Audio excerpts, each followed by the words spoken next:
You always make me feel on top, like I'm the only woman in the world, yeah. Taking care of business, you a boss. You always make our love. You know, all the things I see, you're a beauty box. You're a beauty box. I'd like to get into your beauty box. And on that note, hi everyone, this is Belle with Pop Culture Uncovered, and I am joined here by Allie and Mary. And we are going to talk about Insecure. Now, what are we drinking, Ron, in honor of Insecure? I forget the name of the drink because I had it in my brain last week, but not this week. But it was Issa'S drink Of choice? Issa'S favorite drink. The original one had whiskey, and then when she and Lawrence got together in season 4, she said she graduated to vodka. So you guys have the graduated version. Graduated to vodka. That's my favorite. So, oh God, song so well. As you guys can tell, we are actually together for the first time in 2 years, and with a whole slightly different crew. 2020 has been a long year, y'all. And 2020 was the longest year. It just feels like it keeps going. It's been 2 years long. It's been 2 years long. So we're gonna just get into it. The finale happened, and I know I received a message from you within 24 hours going, I need more. I need more. Yeah. So Yeah.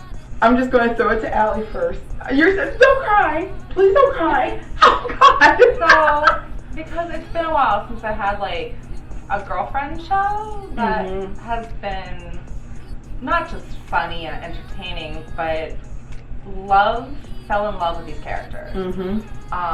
They're obviously so different, which a lot of girlfriends are in their own ways, but watching the show, it's realistic friendships, realistic characters, Realistic and problems, yeah.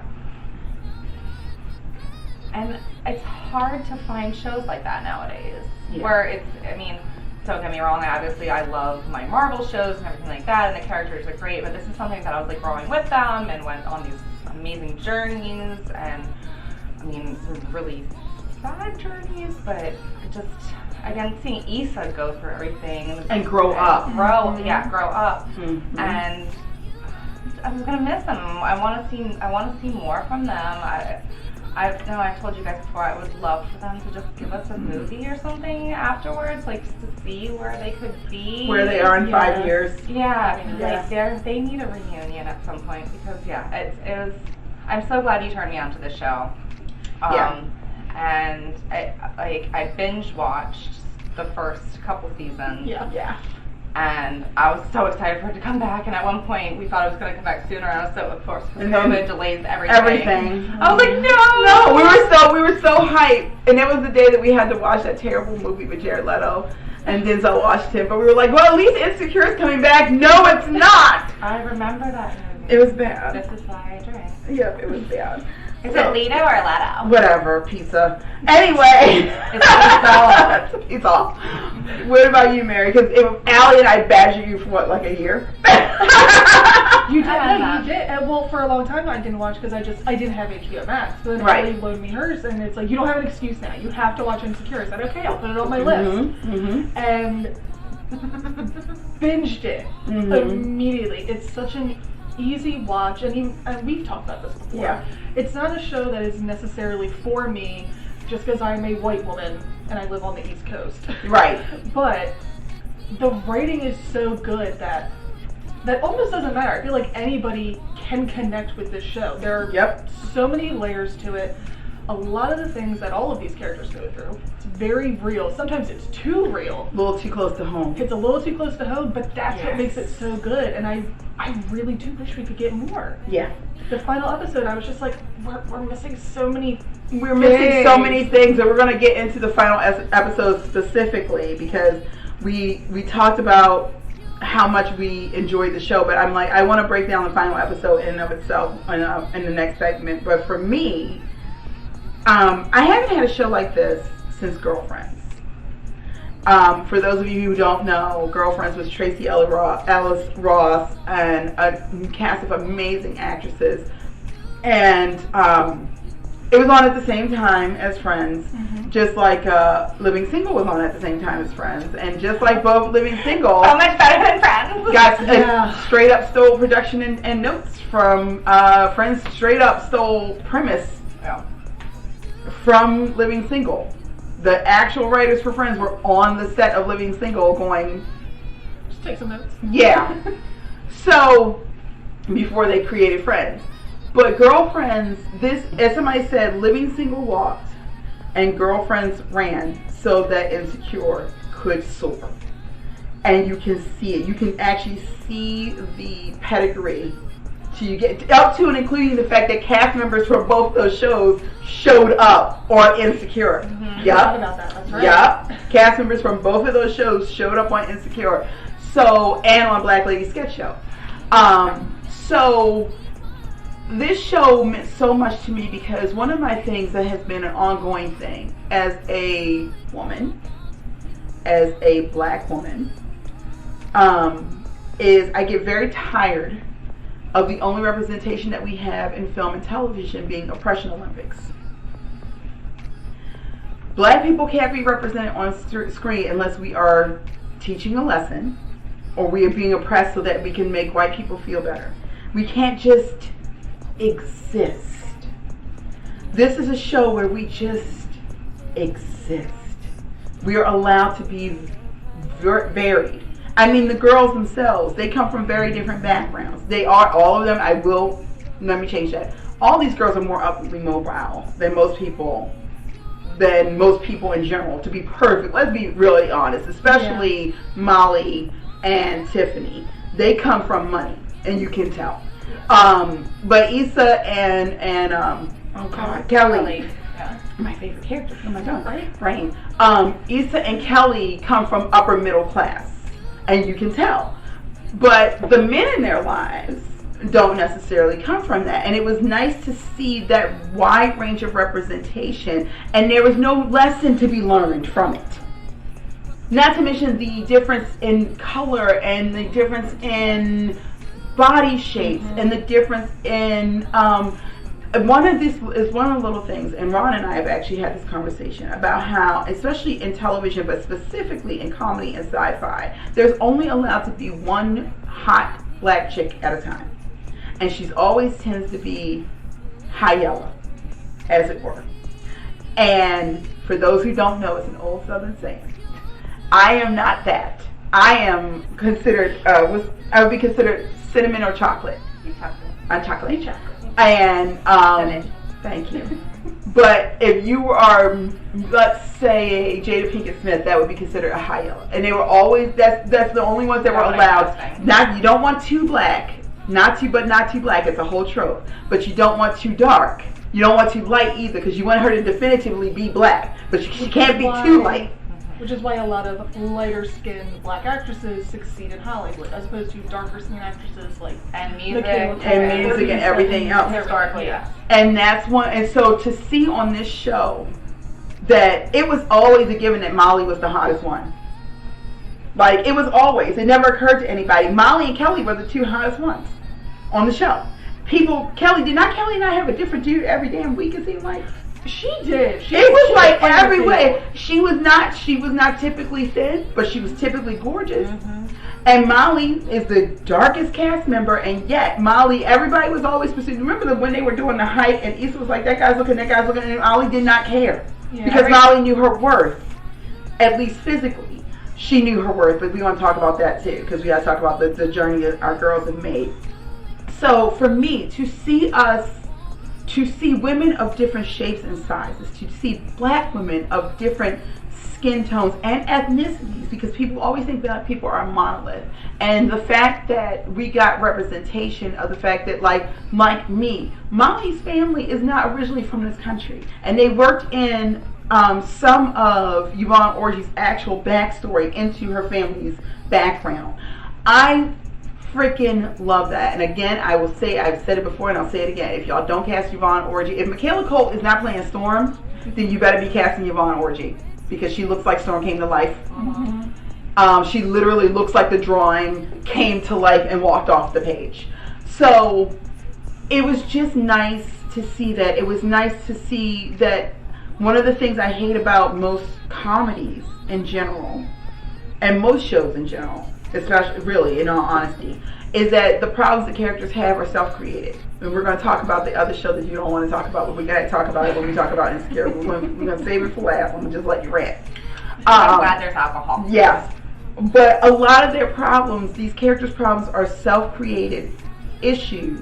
And on this show, you saw them tackling real issues, and some of them were self-created. I think Molly was a big example of someone who she was succeeding professionally and shooting herself in the foot time after time after time personally, after a series of really nice, good men, back to back to back. And yes, she was the biggest problem. Molly was Molly's biggest issue. Yeah, she was Whereas the biggest hurdle. Issa was doing good on the man front, but not doing great professionally because she didn't trust. She was her own hurt. She didn't trust herself. The line from the last episode, I feel like the only person who didn't believe in me was me. And when I started believing in myself, then everything started to happen. Well, except for my brother and Kelly. But you know. And I was like, which was also great and very true to character. So it was really good seeing that. And I love that you two loved it so much. Because that was one of the things, like, it's a little thing, but in our culture, everybody was supposed to watch Friends. Everybody was supposed to watch Insecure. I mean, not Insecure. What is it? Sex and the City. And if you didn't, people looked at you like you had grown another head. And I'm like, but that doesn't speak to me. Yeah, no. But they I don't get watch Girlfriends. Or girlfriends. Or, you know, Or Fresh Prince of Bel-Air was the only crossover I could think of. And Family Matters. Yeah. Are the only major ones. Two And we're not going to talk about the other show because, unfortunately, both the parents on that show were problematic as hell. We're not going to go there. Yeah, but suffice to say, it was good to see the representation. It was good to see women being the focus, and so much of the show passes the Bechdel test. I love it. There's men involved, but the show is not about these men. It's about these women and their careers and the choices that they make. And also and their the test test too, which I'm still learning about, but that's massively important. So, I love the show. And we're going to probably say it again as we get drunker, but we're going to get there very soon. Very soon. These are really strong. Yes, they are. Issa, I think you do know how much the show means to you women and to black people. I think you do. But I am a big believer in giving people their flowers while they're here. So if for some reason you see this, thank you. It is appreciated. It is very much appreciated. And I just wish you nothing but continued success. And I hope that everything else you touch is just gold. And also, congratulations on that marriage. All right, now we're going to take a little break and try to get some food in us. And then we're going to talk about, we're going to make good choices this time. Good choices. What does that mean? I know this was drunk review, not sober review. And then we're going to talk about the next thing, which is the series of the journeys of our characters in the next section. Yay, check it out. I'll do it carte blanche for you. God. I don't know how to not look at it. Don't look at it. The voice. The light, Caroline. Exactly. I want the light.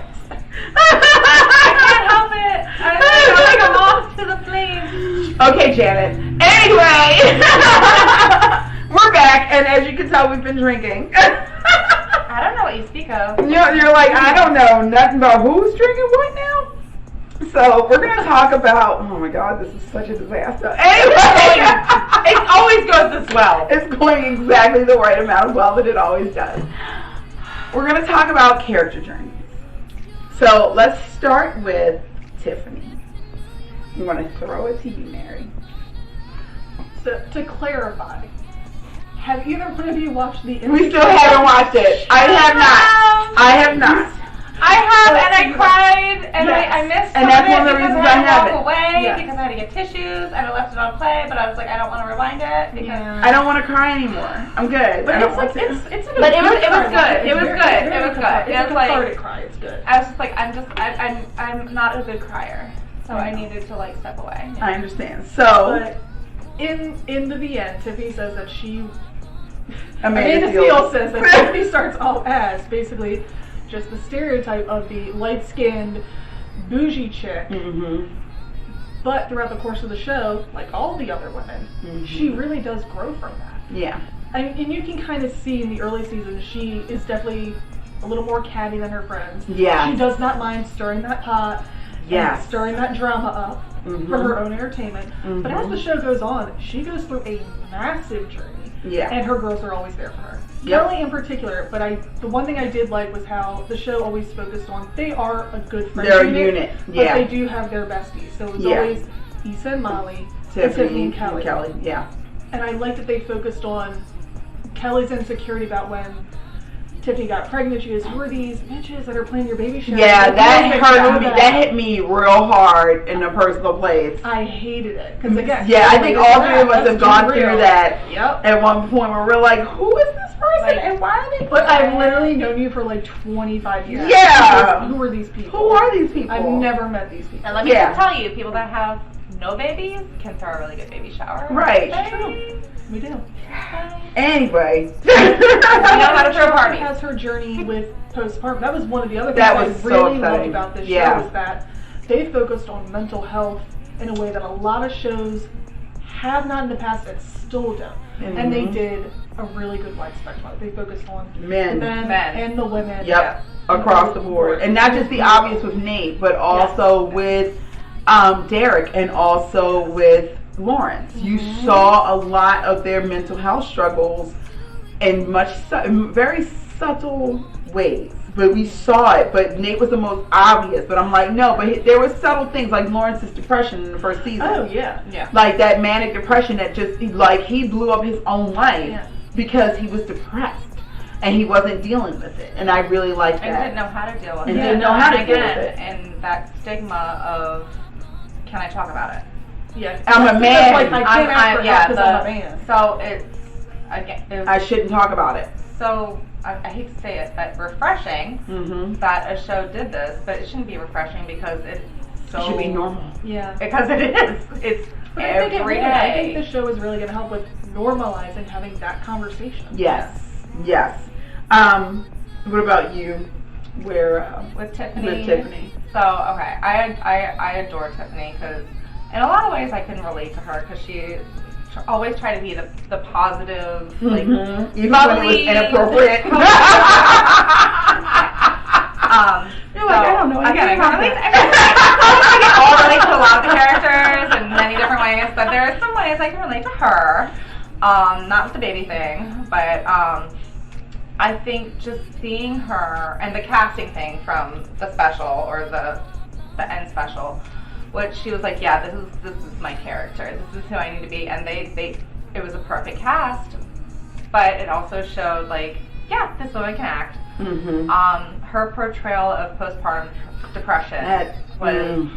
It was heart-wrenching. As somebody, I've never been through that before. I've seen some of my friends go through it. Yeah. And it nailed on the head. It was brutal. Her girlfriends being there for her, again, showing what true friendship in that circle was all about. That these three can't relate to it, but they were there for her. Yeah. Like, drop of the hat, we'll be there. I loved that whole sequence where everybody just stopped. And how it affected her marriage, like every aspect of it, up until the end where you see her journey. She's pregnant again in a strange town, and I think because she needs to have something to do. Yeah, she's bored, and I mean, we see this all the time, ladies, where you see somebody get pregnant and they're bored, they want something else to add to the mix, and it's like, don't you have enough? Degree, and like, a there's job. a lot, and like, again, I want to see more from her character because her character is going to go through so much more after this in freaking Denver. Alone. Yeah. Just her daughter and her husband. Like, I mean, she has, and no support system, no black people around, no BIPOC at all, apparently. When she said, and I'm sure, well, you can relate to it, going to a school, and she's like, my daughter is the only black child there. Yep. And I mean, I can be it's not the same, but at one point I went to school where I was the only white person there, and it becomes very apparent, like really quickly, the way you're talked to, treated, yada yada yada, either way of the board. And again, diversity is so important, and that's with where you live, that's with television, that's so so I feel bad for her, but I also feel bad for her child. Yeah. I mean, I've heard wonderful things about Denver. I have a couple girlfriends from there. I've lived there now. I hope it's more diverse. It's beautiful. I don't know. And that's all I can say. It's very beautiful, and it's Yeah. a great place to visit, but I wouldn't want to live there as somebody who is a member of the global majority. I would not feel comfortable living there. I don't want to live anywhere where I feel isolated. There was an audition that I had recently, and there was 3 auditions within a week, and one was for a show that was going to be in Norway, and the other one was for a show that was going to be in New Hampshire, and the other one was for a show in New York. And I was like, I feel safer auditioning for the show in Norway, because in the United States, being by myself in the middle of nowhere, New Hampshire, and the middle of Buffalo, New York, with their history, makes me feel like I'm not going to be in the safest place I could be. Yeah. So I'd rather just go. I got a passport, bitch. I got dual citizenship. I will go to Norway. It's fine. I don't Benefits there too. Right. So yeah, that struggle for Tiffany really. Amanda Seales is, and I know within the Black community, I am well aware that Amanda Seales is very triggering for some people, because she herself, but also like the character she tends to play, is very much. She triggers a lot of scars from going to HBCUs or majority Black schools, and the clickiness of the AKAs and the clickiness of the Divine Nine, which, if you guys are not aware of, the Divine Nine, when Black people were finally allowed to go to the Ivies, they still wouldn't let us. They would not allow us to go to their sororities. So then we created the Divine Nine, which are the 9 sororities and fraternities where it's all Black. You might get somebody who's Hispanic or Latino or Native American, but mostly it's all Black. And most of everyone that you know or have heard of in, say, Forbes or in politics, if they're Black and a woman specifically, they went to a Divine Nine. They're literally They literally shouted out on Luke Cage. It's a huge part of the storyline in season 1 of Luke Cage, because Mariah is an AKA. So that's how intrinsic it is to the Black community. And Amanda, even though, which kills me, Amanda Seales is not an AKA. She was never a part of a sorority. But the way there's a lot about the way she comes across. It's like her family was.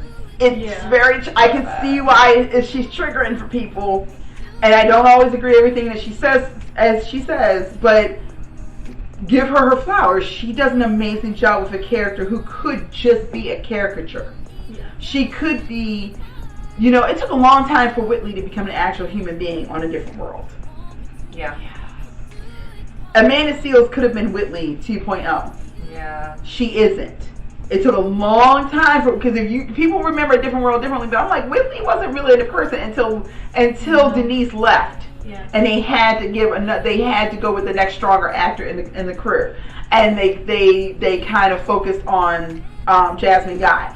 But let's be honest, she wasn't a fully rounded human being, and Amanda Seales makes Tiffany a fully rounded person. That moment in the hotel. Oh yeah.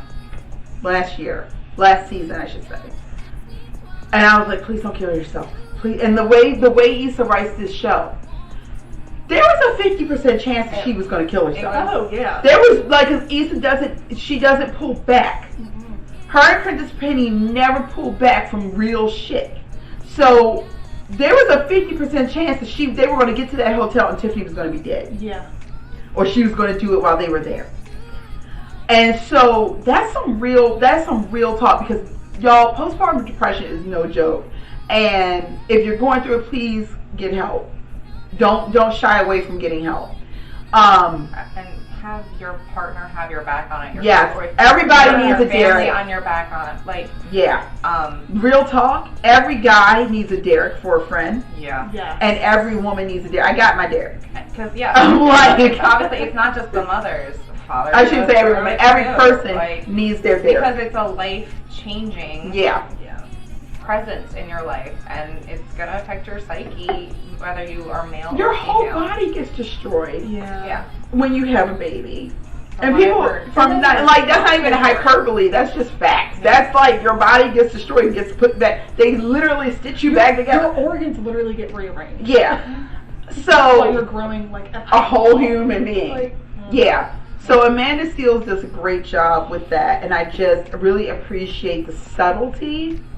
That moment in the finale or the final season when she was talking about when Derek got the job in Denver. Yeah. And so, and this ties into Kelly, which we're moving on to next. That small moment, why didn't you tell me first? Oof. So let's talk about it, Kelly.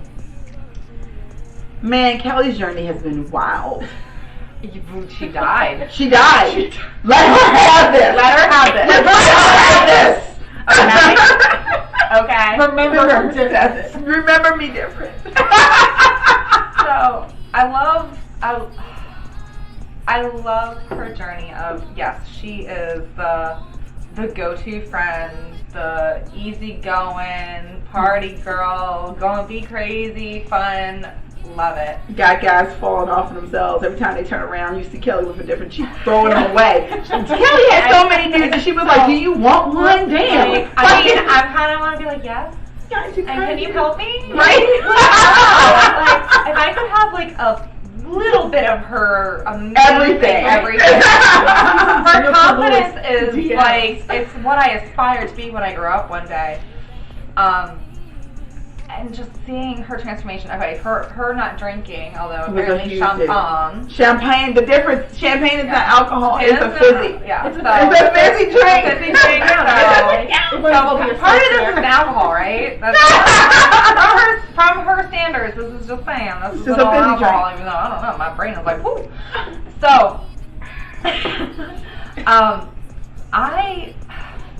again, end of her journey. She is gonna have a baby from a girl saying that she wasn't going to have one. That was the conversation. That was constantly. Like, I'm not having children. I'm not having children. Not even interested. I relate to that because I am one of those women that I do not want to have a child.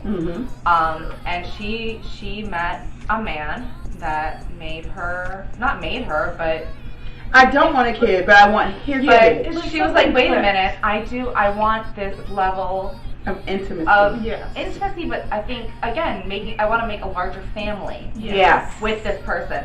It's not anything lesser or better, but it's, yes, I want to make a family with this person and have a little person. And it took her meeting the right man, the right partner, for her to feel comfortable, I think, exploring that with herself. Because while her friends are going through all of their journeys, she was going through her own of finding herself. And she was always like, yeah, I'm going to do this, my friends. Like, I'm going to be there for them. And kind of be the comic relief sometimes, too. And I'm glad she took that journey where she not only found a partner, but I think found herself at the end and brought her closer to Kelly.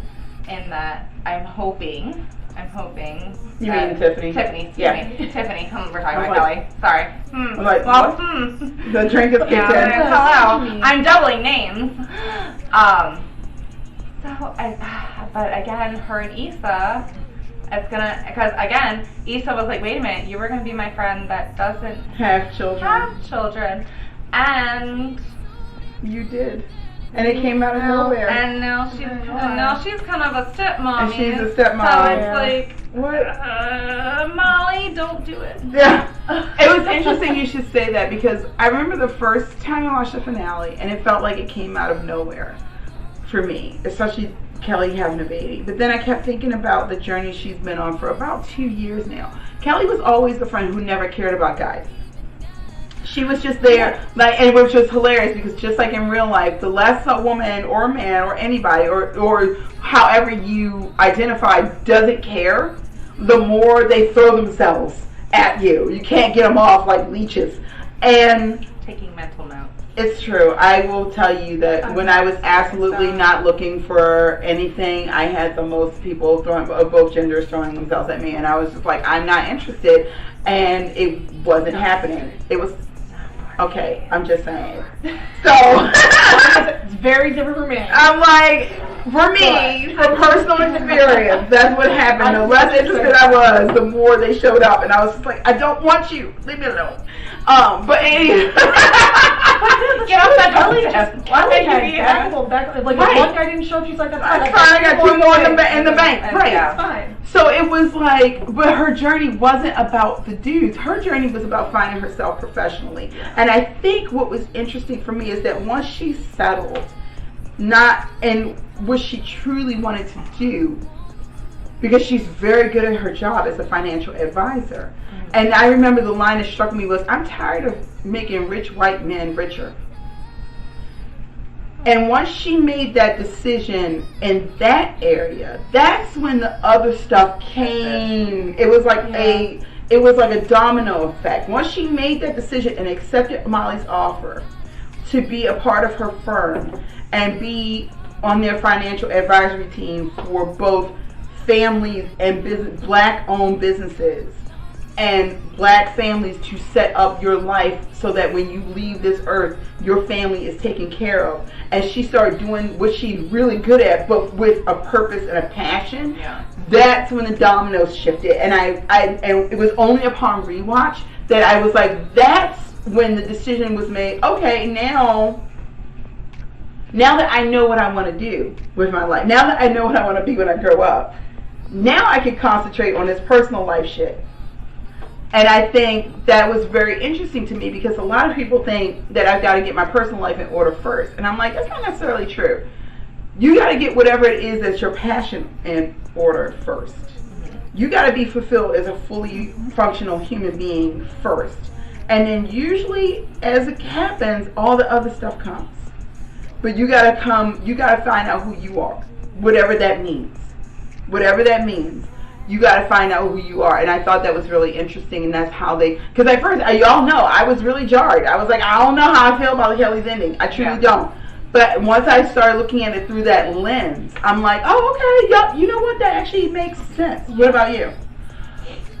I feel like for Tiffany and Kelly, because like they're main characters, but they're more secondary. I feel like both of them could have been very one note. They could have been caricatures, but the writing is so good that they do grow. Yeah. They do evolve. And I love that. But for Kelly specifically, I really did love her journey.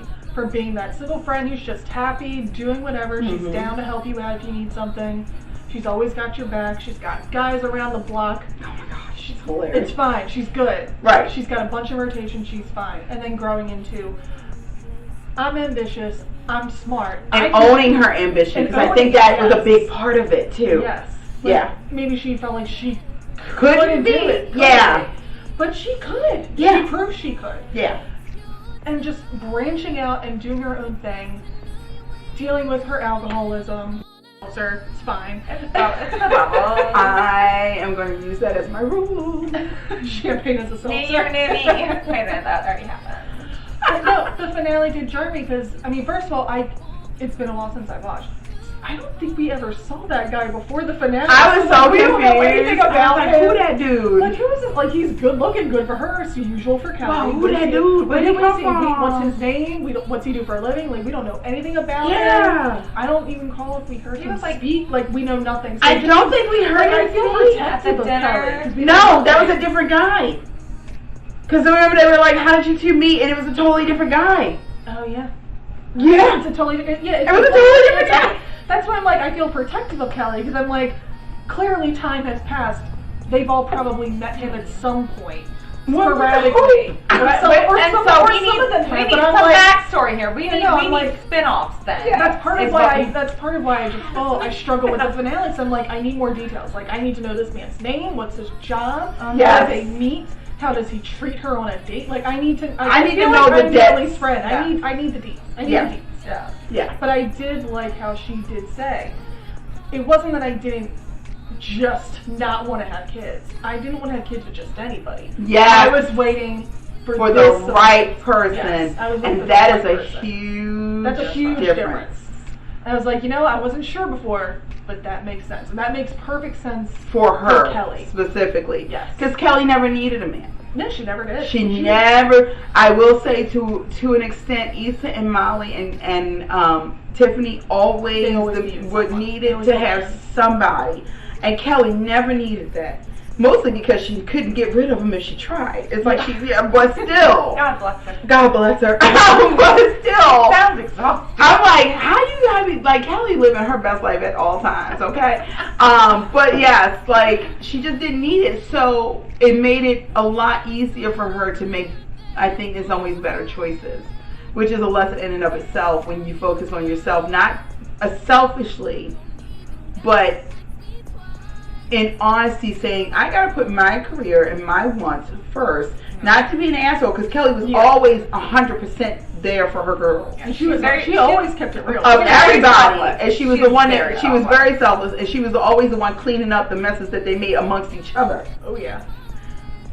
But at the same time, she always put herself and her own life first. And so I think there's a lesson to be said to all of us, but especially women, about it's okay to put yourself first. I know it's shocking, y'all, but it's okay. It's just so hard. And we've been trained since birth. We've been trained since birth to put everybody else but ourselves She first. just started speaking like. You're like, are you speaking English? It's like What is this language? You became like an alien from outer spaceship. Put yourself first. What's that? What is this bullshit you speak? So we're Have gonna you come. met my family? Girl, we're not gonna have that conversation. Look, who have we been talking about for 2 weeks? That's a whole other My podcast. whole familial That's drama. a Right. whole other podcast. Right. So we're gonna come back and we're gonna wrap it up with Molly and Issa's journey. And because their relationship is the most important in the show. Because that breaches on the finale. And then I'm gonna let Allie rant Yeah. about the other show. The alcohol is gonna make it like Amazing. It's gonna be great. so much more extra than it probably should be. It's going to be great. I know. Y'all gonna love it. Y'all show up for this show. It's called Drunk Review, not Slightly Tipsy. Are you expecting sober Right. conversations? I mean, I think we're coherent. You're coherent. And like That's all right you can ask about. We're coherent. Right? Right, Steve? We can be we can be funny. I mean, okay. I'm not